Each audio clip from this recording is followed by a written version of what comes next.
Yeah. Hi, Sagar. Hello, sir. Thank you for taking time for the discussion. Thank you, sir. And let me start before we start the discussion and the interview, the process, let me have your profile. You help me go through your resume, what Sure, sort sir. of experience you have, whether it's internships or any projects or any learning opportunities that you have had, how many years of experience you bring, or anything. Then we can start the discussion from there. Sure. Yeah, you can see your resume. Yeah, now it's visible. Yeah. Sir, basically, in front of the CV, first of all, I would like to tell about myself as a way of my CV. So, my name is Sagar Kumar, and I hold a BSc degree with a strong passion in for cloud computing and DevOps profile. And I have total 1.7 years of experience, which are mentioned in my CV below down as a Mhm. BDM. Okay. Yeah, I was working as a BDM in the Arampton Infotech Private Limited earlier. Okay. During my 10 years, yeah, What are your responsibilities in this role? actually, I was the BDM, and my role and responsibility in that company used to generate the business for the company. Basically, I'm Okay. into the sales team. Okay. So, interacting with clients and managing Unity members under my team. So, that's all my role were there. Okay. And And during, yeah. the customers were like cloud related customers. Both, sir, both. Like a customer is inquired about like mobile application development service, along with Mhm. hosting service, along with automation testing and cloud migration. Okay. So did you get chance to work on these scenarios as well? No, no, no. Actually, I am just like a spokesperson, like for the client. Basically, I just convey the development team conversation to like the client. That's all Okay. I'm doing. I'm the mediator between the development team and the client end.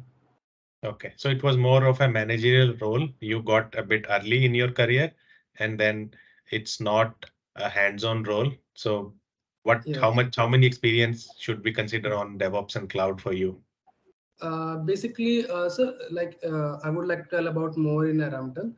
Like I Mhm. joined Arampton as a sales and marketing executive, and Mhm. I worked there as a 1.3 years as a sales and marketing executive.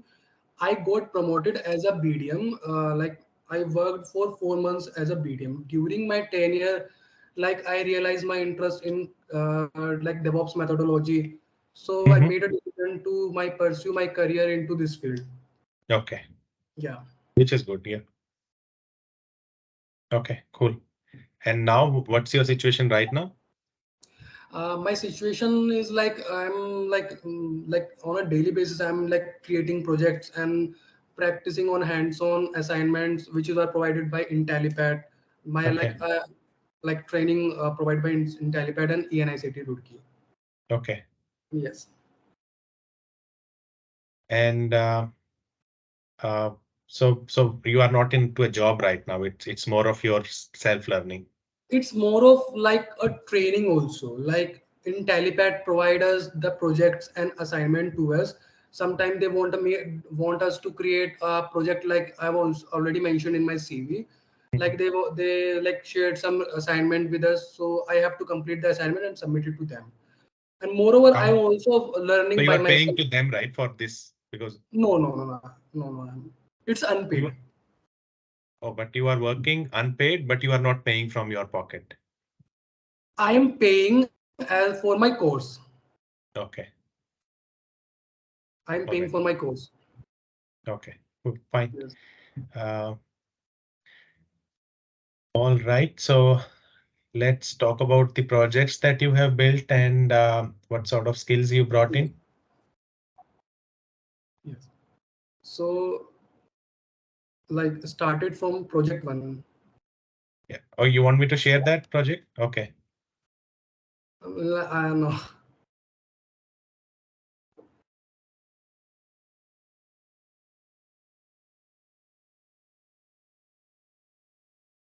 Yeah, that's much better.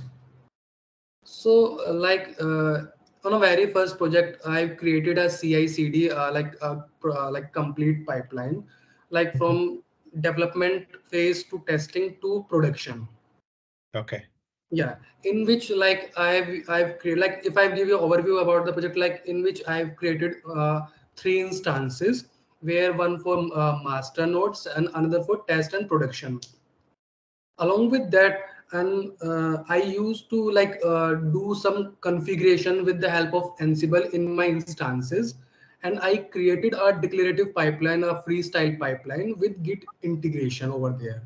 Okay. And like I used to create upstream and downstream like relationships, like to create a like efficient software delivery, like from development to like testing to production. I used to pre steps and post step with the help of upstream and downstream. Can you tell about testing? What sort of things you included in the testing in that pipeline? uh, Okay, sure. In testing, I haven't included any kind of tool in it. I just simply created a separate server for testing Okay. prior to deploying server. Like if my in any case, if my build like fails, so it will not push to directly on the like production environment.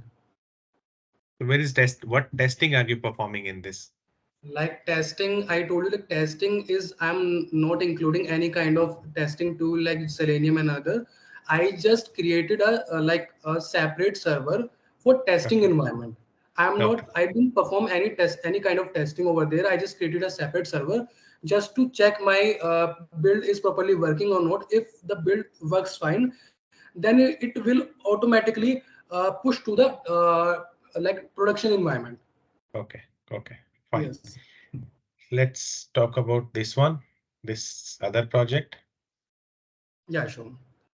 Basically, this one is a like small project I've created for my like my assignment. Like Mhm. like I have used few resources. Like I've used EC2 instances for that like server and development. I used code commit like for the versioning control in my project, like instead of GitHub, Git, and I What used are the issues? What are the differences between GitHub and code commit? sir like code commit is the like service provided by the AWS itself, and Git Okay. is the like open source. So in this project I use the only AWS resources to create this project only. Okay. I haven't used any kind of third party resources in this project, whether it should be Jenkins or another. Instead of Jenkins I used code pipeline Okay. to How create did this you project. achieve scalability and reliability in this? Like scalability, in terms of scalability and reliability, I simply used code pipeline just to orchestrate my like process. But code Like pipeline doesn't mean that your solution is scalable, right? uh, we can say, but like with code pipeline, like I'm able to like perform my build steps and like a complete system with the code Right. pipeline. Okay. That is the stability of your code pipeline and code commit from AWS. That is what we can say, right? Okay. Yes. No worries. You created some EC2 instances. How much time did you spend on building these one or two projects? Sir, like honestly speaking, on a very first project it will take around 2 to 3 hours Right. And on a second very one? first. Second one will take less time because I'm just like doing some replication with the help of my mentors. So it will take hardly like 1.5 hour and like hour and 45 minutes. Sagar, the 1 hour of activity doesn't show up 5 lines on resume, right? I mean, I I that's I overkill. understand. I understand, sir, because I You don't. if you have to, it's definitely you should. If you don't have experience, you should bring that experience. But it's very small things.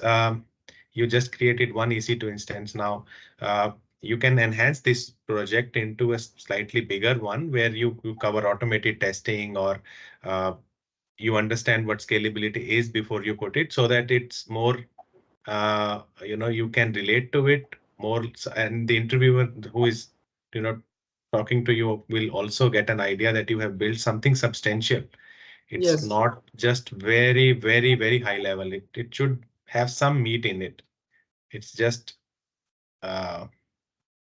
Actually, I wasn't aware about the much resources, so I'm also like doing R&D simultaneously. So that's why it took time to create the project.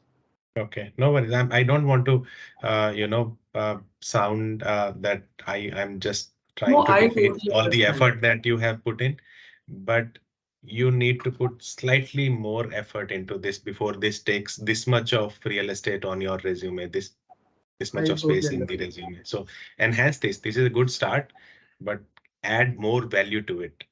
Build slightly complex use case. Sure, sir. Hmm? I'll do it. Okay. How about this one? Is there even if I have created basically Terraform script for like creating a VPC EC2 and set up firewalls and like load balancer. So this project, like if I'm talking about the time, this project will take around like to get complete like 40 minutes Hmm. with the help of documentations. Right. Yeah, because all these use cases that you did are also very readily available in the Yes, yes, marketplace. You can look up on the medium and you will get this sort of thing, which yes, is again good start. Is IntelliPat not helping with such use cases, giving you complex sort of uh, yeah. projects there? They had given some projects. I already also like the first one project was given by IntelliPad, the very first from them. Do their trainer remains consistent or their trainer keep changing all the time? No, like they are consistent with topics. If the Okay, topic changes, then the trainer will change. trainer will also change. Okay, fine. Okay, let me stop this. I got an idea and we'll get into the interview part now.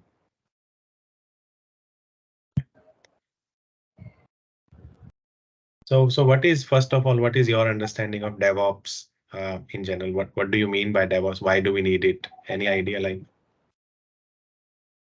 Sure.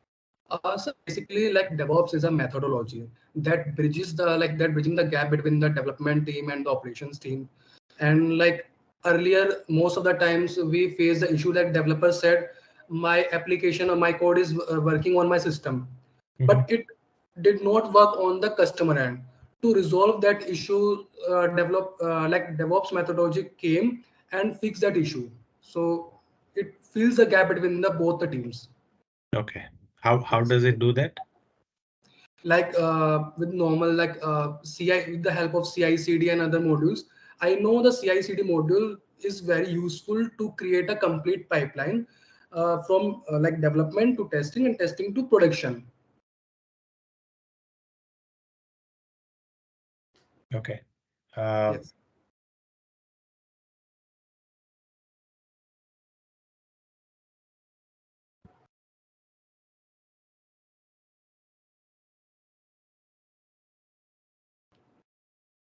and how about DevSecOps? Any experience in DevSecOps? No, sir, I have not any experience, but I just heard about that. Like we integrate security with DevOps methodology. You add security to the I just pipeline by adding. yes, Okay. What's your experience with but I Linux? haven't Have you worked on Linux as well?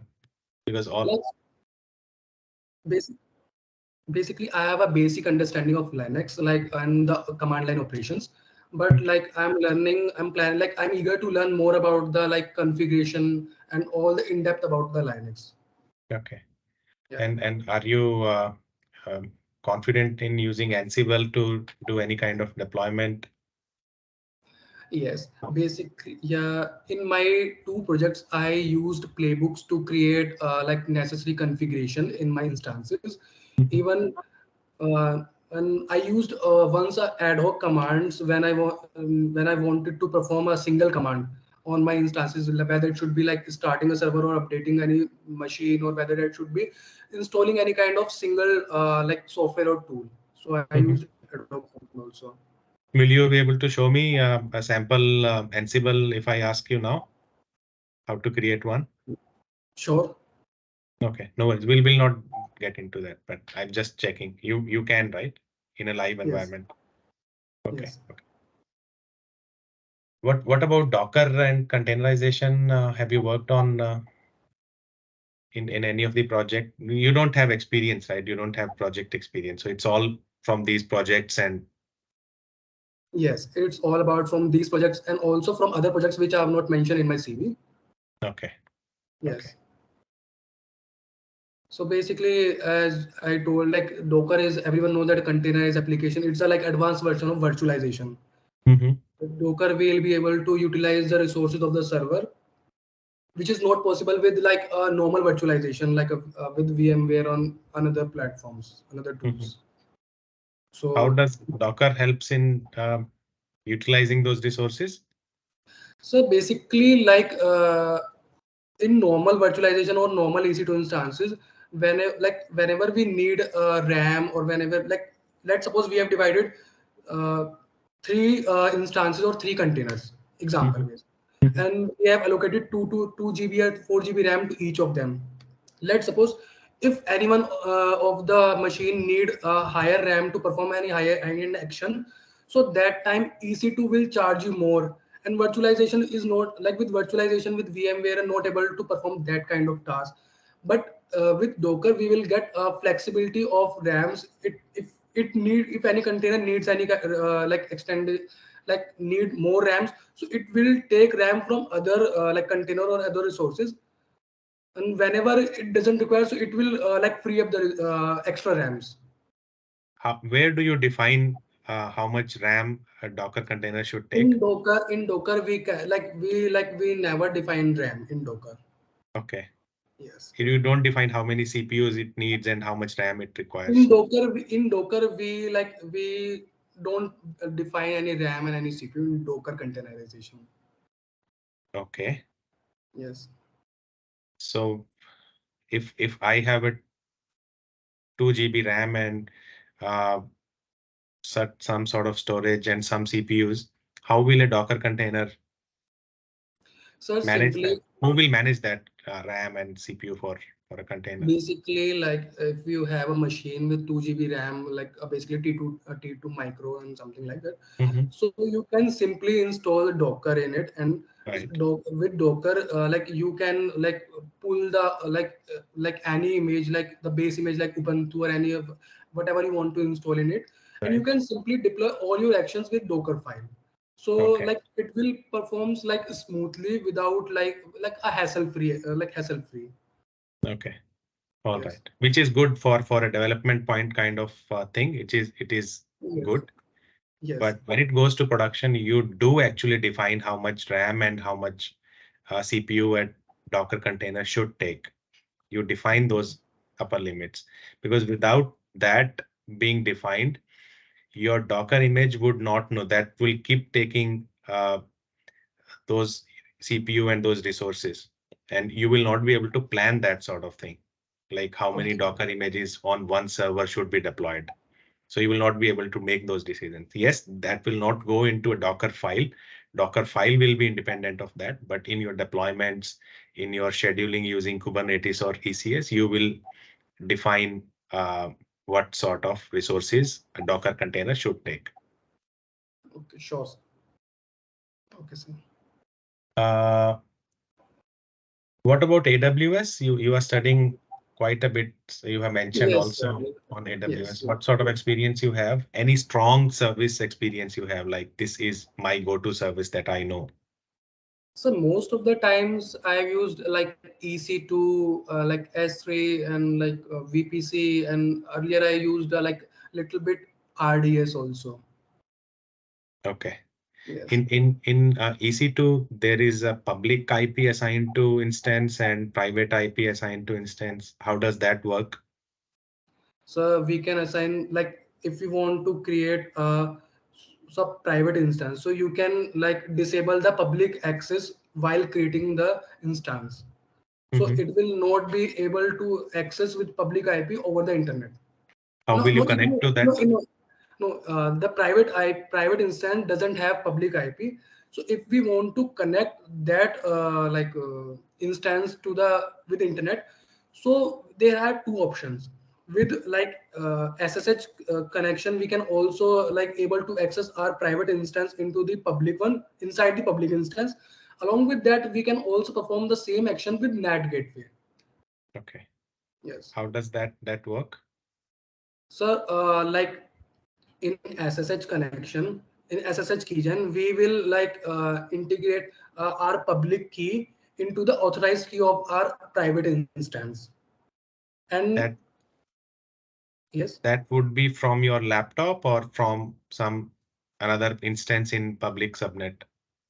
no, I like basically like if I have two instances, one is with private and one with I just have one instance, private instance. How do I connect to that?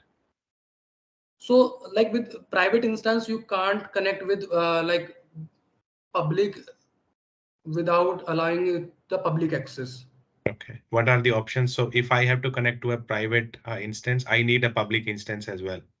Yes, to if you want to if you want to access to your private instance, so you need a public one to like to access your private instance inside the public.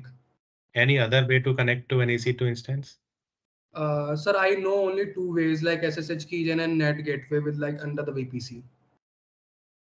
How does NAT gateway help say there? Like NAT gateway will help private instance to private IP to connect with the internet. So we will integrate like we'll allow NAT gateway in the public subnet, and it will help us to connect our private instance with like internet. Okay. And that since now that is accessible, you can connect from your laptop also.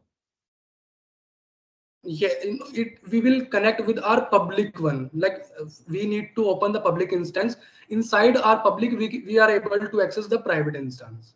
Okay. So that is one way only, right? There's no two ways. You're saying just one way to connect to it, right? There are no two ways. You explained both the scenarios. You mentioned public to private, which is fair. Um, and there might be few other ways within browser you can connect to an instance. You can use SSM uh, also to connect to an instance for which you don't need port 22 to be opened as well. But again, you need permissions and all other things to set up for that to work. Terraform, what sort of experience you have with Terraform? Like I have understanding of Terraform. Basically, it's like infrastructure as cloud. We define and deploy.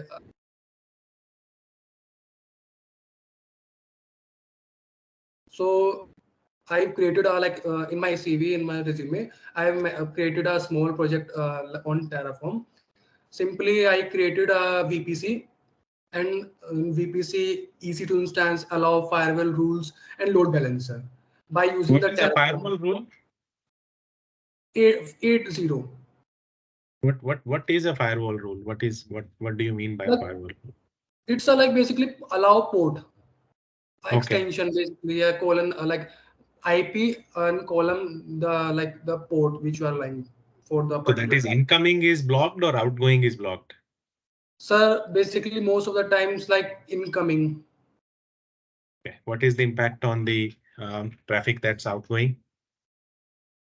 So I'm not sure about in depth about this, Okay. but I have applied once in my project. So simple, I just simply created the project and it will start working by the Have help you of the done documentation. any sort of certification also? Any official certification? I'm planning to do as of now. I like haven't like did any kind of certification, but I'm planning to like apply for the cloud practitioner. Cloud practitioner. Okay. Can you tell us a bit about scripting, bash scripting, or anything that you have used? Yeah, yeah. Basically, like I have a basic understanding of Bash scripting, just like the to automate the task. Like, like if you want me to install some kind of software or like packages inside any like instance or machine, so I just simply create a Bash file like install.sh and I put all the Linux command over there and simply I installed. And one more thing, sir. Mhm. Like a couple of days ago, I got a project like it's a complex project. So they were asking me to like create a bash scripting for the particular project. First, they want me to like do a task like to deploy, like to install Nginx on EC2 instance, and use example.com, and like the URL of the example.com, and put the example.com web page URL inside the Nginx directory, and do reverse proxy, and upload all your code over the S3. So I simply like I am able to understand the basics, but for to complete that project, I use the documentation and Google, and I completed that project within like 2 hours. I know which is like high for a like a person, but I don't have much in-depth knowledge, but I have completed that task. If you want, so I can also show you in my laptop. So basically, you are saying that you got a slightly complex project of setting up Nginx, and following the documentation, you were able to set it up. Yes. You used install Nginx on, what was the use case like, for which company, like for which project? What were they trying to do? Basically, they gave me a task Mhm. assignment to check my knowledge, and they Okay. allow me 2 days time, Okay. and like I completed that task. Basically, I used Google and open resources. I completed that task within 2 hours itself. Okay. Awesome. So, which is good. You deployed into their S3 bucket. Yes. Can you show me a bit of S3 bucket policy? What policy you used on that bucket? Sir, like policy, I simply deploy a code like which were available in the documentation. I didn't focus more about the like policy, so I Okay. don't know about much this. Okay. Do you know how a S3 bucket should be configured? With Any permissions or any such things? Like there is a way you can make the bucket public and you can do all sort of operations. I want to see like what Yeah, security things you basically, followed. basically, sir, I simply created a normal S3 bucket, and there is an option to it was like pre-checked by block all public access. So if Mhm. we uncheck that checkbox, so it will available for public. Right. You did not check that, right? No, no, no. I just remain the default. Okay. Then how your EC2 instance got access to that bucket? How my EC2 instance got access to that bucket? Sir, basically, I used reverse proxy to complete that project. Mhm. But how Yes. your project, when you are writing something to bucket, you need permissions, right? If I like I need a permission, so I just I have a script if you want, so I can show you. No, I want to understand your knowledge around what you have learned from that exercise.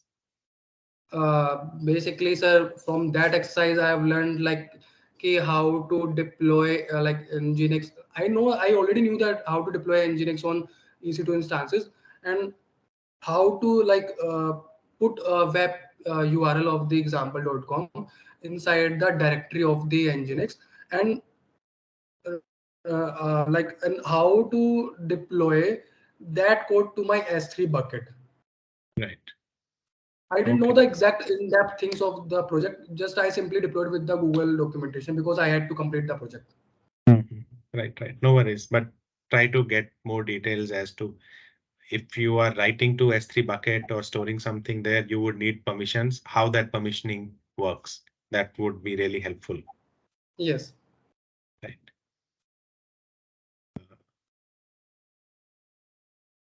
Is there any sort of Linux experience, anything you can highlight, like what sort of commands have you used? How to check if there is, what processes are running on a instance? So I most of the times I've used simple commands like to like most of the times I used Ubuntu. So I used apt commands like to install or to Install. like But yes. in regular operations, you would probably need to look at what's running on the server, right? How do you identify what's running on that server? So, there are multiple like commands to check all the things user command, so basically USR and etc command, and like if I want to check bootable files, so there boot command also available in the Linux. So there are Okay. multiple small commands are available. Okay. And what if you have to check the content of a log file? Have you done that sort of thing? How do you check a Uh, log file content? log, I didn't get your the meaning of the particular log file. Like, Any log file you have installed a package that writes to a specific location, a log file. How do you check that file? so for like I simply check the if I want to check the like whether it's available or install or not. So I used which command, and if I want to check the directory of the particular file, so I used pwd command Mhm. to check And the part content of of a the. log And file. if I want to check, so I used cat command And if that log file is being constantly written, do you know how to check that file? constantly return. No, sir. Like while you are checking, the log file is being modified and more content is coming live. Log file is being. No, I haven't performed this kind of thing before. No worries, Sagar. I think I have covered all the uh, things that I wanted to check and assess. And do you have any questions?